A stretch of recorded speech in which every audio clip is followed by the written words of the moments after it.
जय श्री राम। रानी कुशवाहा का हाथ जोड़ के सबको प्रणाम। और कैसे हो? सब अच्छे हो, है ना? मैं भी अच्छी हूँ, आप भी सब अच्छे हो, जैसी मेरी हाथ जोड़ के भगवान जी से विनती है। आज मैं बना रही हूँ वीडियो सोमवार के व्रत पर। अब सावन के सोमवार आ रहे हैं ना, तो आज सोमवार पर मैं बना रही हूँ वीडियो। और वीडियो बनाने से पहले थोड़ा उसके बारे में विधि बताऊंगी, कैसे क्या करना चाहिए, उसका क्या फल होता है, क्या क्या हमें करना चाहिए, हवन वगैरह जो पूजा पाठ कैसे क्या, उसका क्या क्या फल मिलता है, ये अभी बताऊंगी। और उससे पहले थोड़ा सा कीर्तन हो जाए। शंकर भोले बाबा है तो शंकर भोले बाबा, सोमवार का व्रत रहेंगे हम लोग, तो फिर सोमवार शंकर भोले बाबा का ही कीर्तन हो जाए, ठीक है? और सब बढ़िया है ना? जय श्री राम। ज्यादा से ज्यादा शेयर कीजिए, सब्सक्राइब कीजिए प्लीज, मेरी हाथ जोड़ के विनती है आप सबसे, ठीक है? जितना सब लोग सुनाएंगे उतना अच्छा होगा ना। जो सुनाता है उसको भी उस पर कृपा करते हैं, और जो सुनते हैं उस पर भी बहुत भगवान जी बहुत कृपा करते हैं। और जो शेयर करेगा तो उस पर तो कृपा करेंगे ही करेंगे, इसलिए हमें ज्यादा से ज्यादा शेयर करनी है, ठीक? जय श्री राम, ठीक है? और हम अनुमति ले लें शंकर भोले बाबा सभी भगवान जी से, सब भगवान जी हमें अनुमति दीजिए। सबको हाथ जोड़ के प्रणाम, मेरा कोटि कोटि, आप स्वीकार कीजिए हमारा प्रणाम और अनुमति दीजिए। मैं सोमवार व्रत कथा पढ़ने जा रही हूँ। जय श्री राम। थोड़ा सा कीर्तन हो जाए, हाँ सॉरी। ओम नमः शिवाय, ओम नमः शिवाय, ओम नमः शिवाय, ओम नमः शिवाय, ओम नमः शिवाय, ओम नमः शिवाय, ओम नमः शिवाय, ओम नमः शिवाय, ओम नमः शिवाय, ओम नमः शिवाय, ओम नमः शिवाय। जय श्री रामचंद्र की जय हो, शंकर भोले बाबा की जय हो। थोड़े कीर्तन किया ना कि वीडियो भी बढ़ती है, इसलिए अच्छा बता देती ना क्या क्या कैसे होना चाहिए। अच्छा सुनो, ध्यान से सुनना बहुत। सोमवार का व्रत चैत्र, बैसाख, श्रावण, मार्गशीर्ष, कार्तिक मास में आरंभ किया जाता है। कौन कौन से महीने में? चैत्र, बैसाख, श्रावण, मार्गशीर्ष, कार्तिक मास में आरंभ किया जाता है। साधारणतः श्रावण मास में व्रत का अधिक प्रचलन है। ज्यादातर ऐसे कब रहते हैं? सावन के व्रत से ही, जब सावन पड़ते हैं, महीना पड़ता है, तो उन्हीं व्रतों से उठा लिया जाता है। तो उस दिन से सोमवार व्रत आरंभ करना चाहिए। व्रत रखने वाले स्त्री पुरुष को चाहिए कि प्रातःकाल काले तिल का तेल लगाकर स्नान करें, ये बताया है। विधि पूर्वक शिव जी का पूजन करें। मम क्षेम स्थैर्य विजयारोग्य वर्या वृद्ध्यर्थ सोमव्रत करिष्ये से संकल्प करके शिव पूजन करें।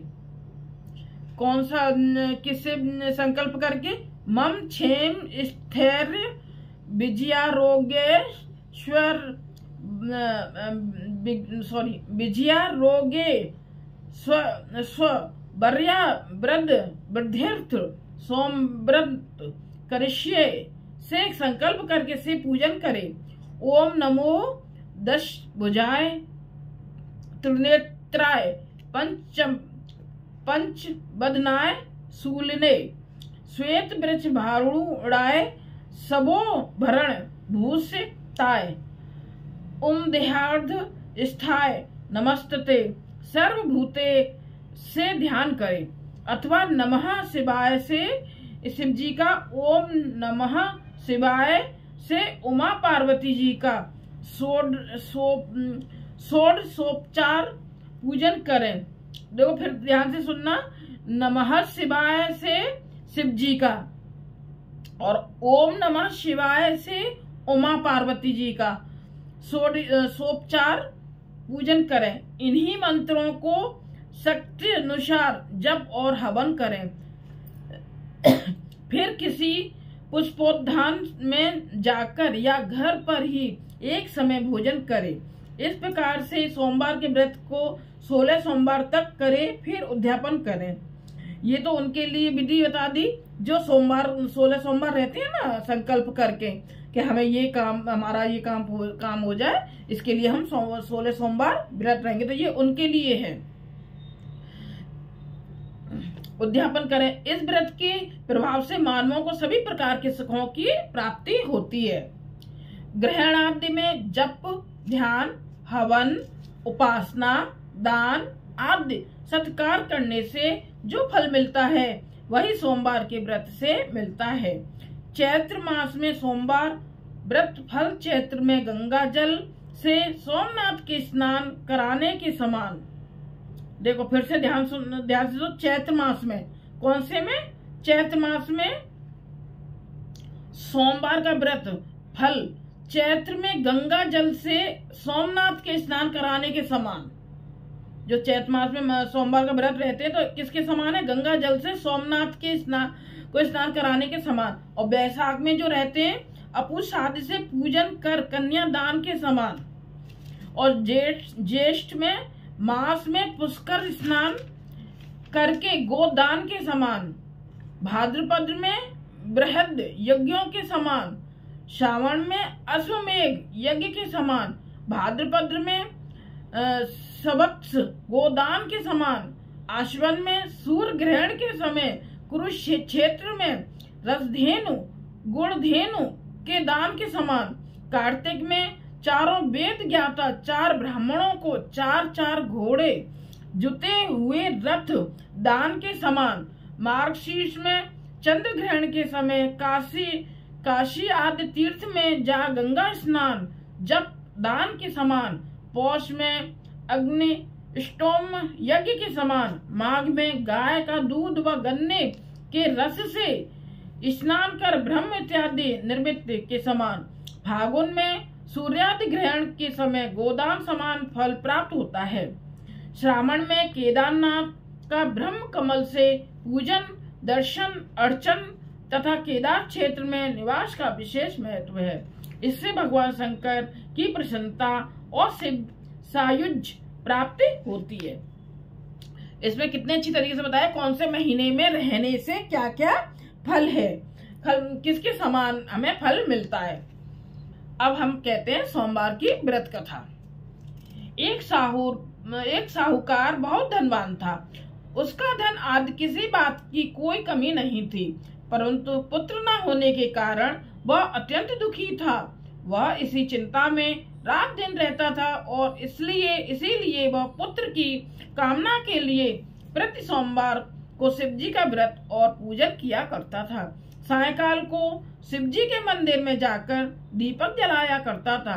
उसके इस भक्ति भाव को देखकर एक समय श्री पार्वती जी ने शिवजी महाराज से कहा कि हे महाराज, यह साहूकार आपका अनन्य भक्त है और सदैव आपका व्रत और पूजन बड़ी श्रद्धा से करता है, अतः इसकी मनोकामना पूर्ण करनी चाहिए। शिवजी ने कहा कि पार्वती जी, यह संसार कर्म क्षेत्र है।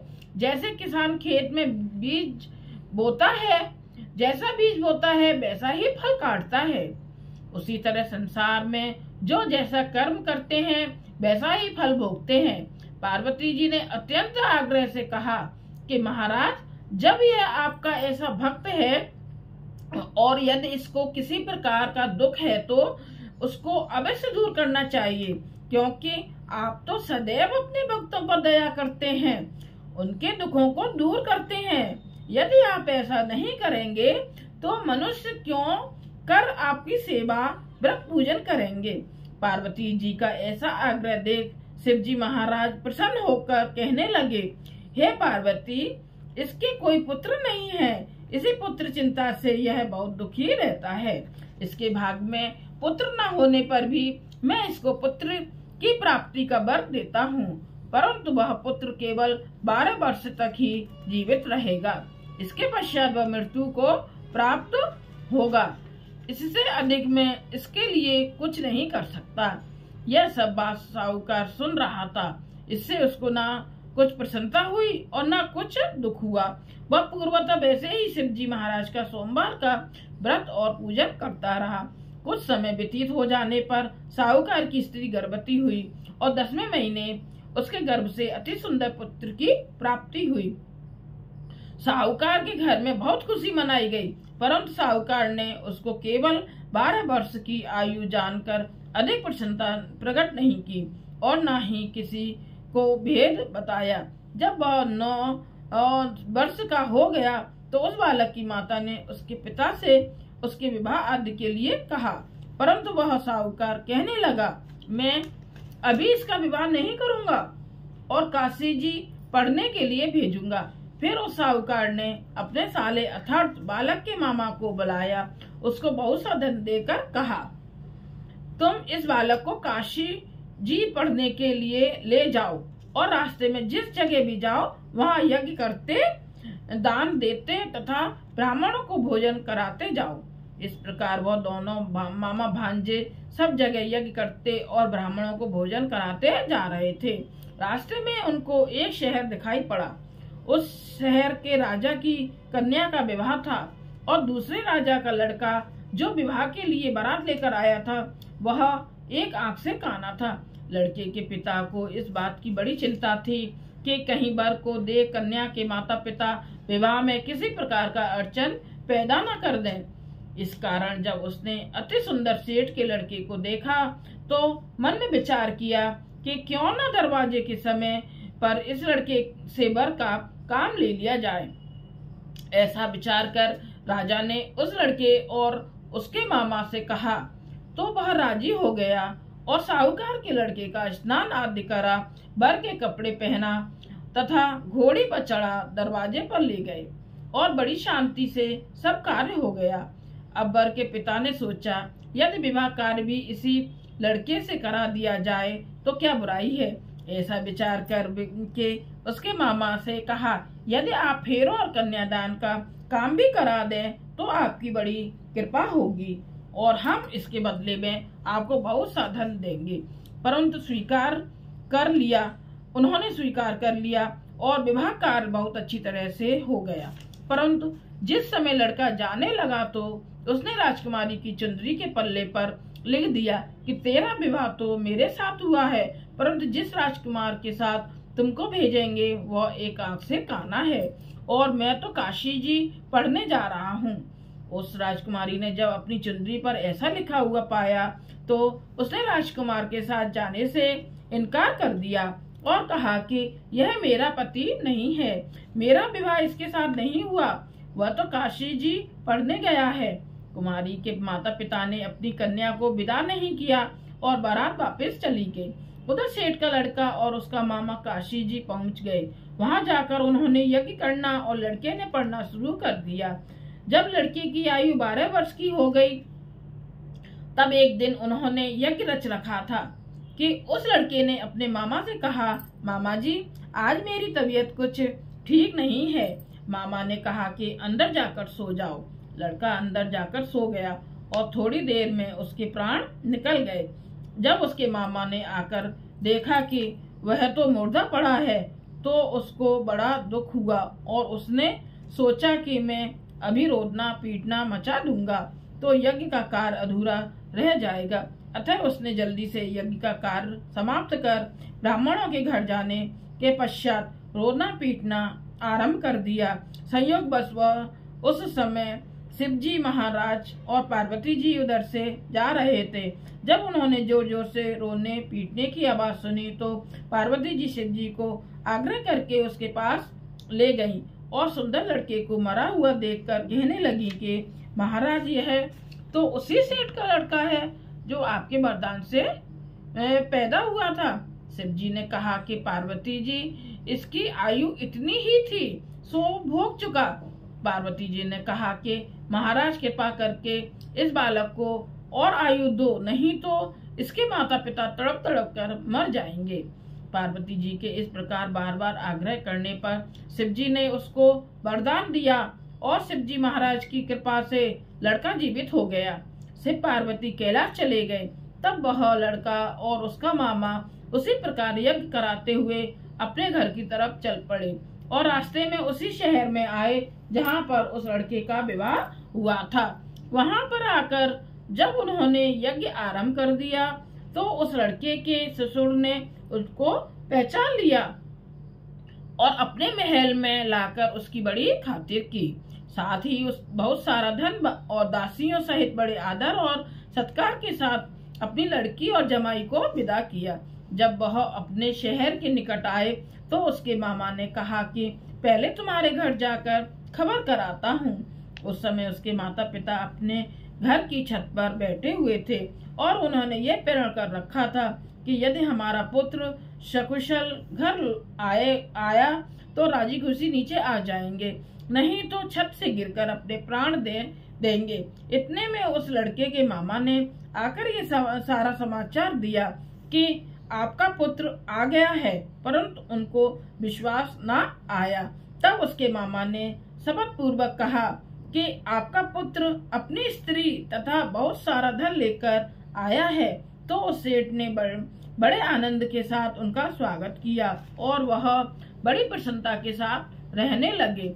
इसी प्रकार जो कोई भी सोमवार का व्रत धारण करता है अथवा इस कथा को पढ़ता या सुनता है, उसके दुख दूर होकर उसकी समस्त मनोकामनाएं पूर्ण होती हैं। इससे लोक में नाना प्रकार के सुख भोग कर अंत में सदा शिव के लोक की प्राप्ति हुआ करती है। जय शिव शंकर भोले बाबा की जय। ये थी व्रत कथा सोमवार की। थोड़ा कीर्तन हो जाए भोले बाबा का, है ना। ओम नमः शिवाय, ओम नमः शिवाय, ओम नमः शिवाय, ओम नमः शिवाय, ओम नमः शिवाय, ओम नमः शिवाय, ओम नमः शिवाय, ओम नमः शिवाय। जय श्री शंकर भोले बाबा की जय। आपको मेरी कथा पढ़ना कैसा लगा ये आप मेरे को कमेंट्स में करके बताइए और ज्यादा से ज्यादा शेयर कीजिए और सब्सक्राइब कीजिए। जय श्री रामचंद्र जी की।